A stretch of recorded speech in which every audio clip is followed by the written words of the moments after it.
So I played rook f7, and this move should have been winning. Queen f3 is fairly obvious. King e7. If black goes king g8, then queen f6. So he has to go to e7. And here I could have won very quickly. I just had to play queen f6, e7, and now I missed the fact that I can play bishop e5, and this again exploits the bad position of the queen. And now if the queen, say, retreats, queen a8, then white's winning very easily. And now there's a simple tactical shot. Because the rook is pinned, I can just take on e6, and white's completely winning. This was sort of my idea when I went for the sacrifice, but I missed the fact that I can play this intermediate move, bishop e5.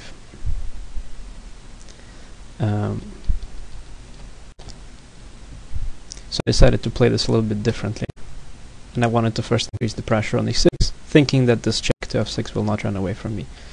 So I played rook e1. Black protects e6.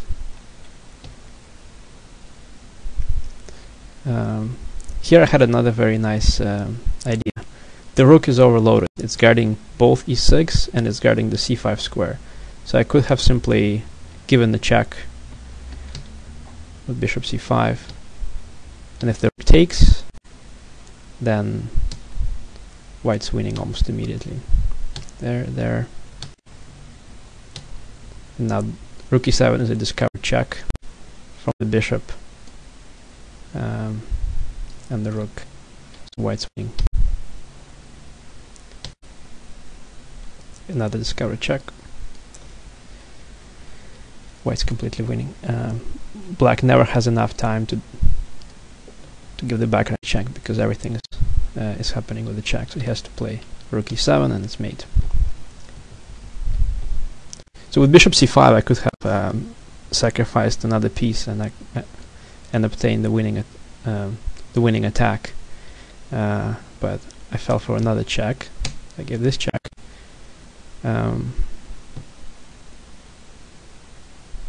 Here I could take on d5 using the pin, but keep in mind that I'm playing down the exchange and down a pawn or two.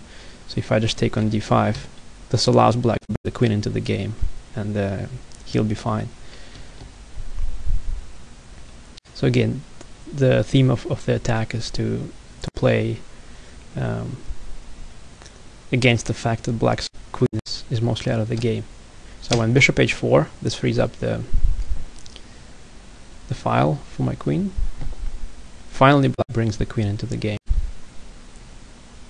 And here I missed the last chance for glory.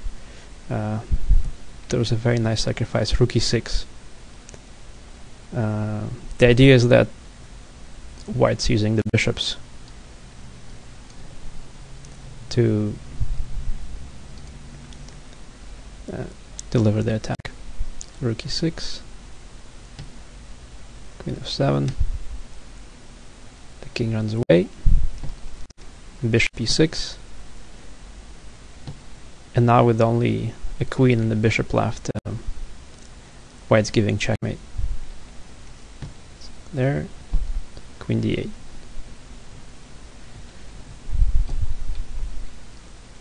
So in the game I missed I missed rook e6, and instead I played queen f7, which after a few more moves led to a similar sacrifice, but not as powerful, and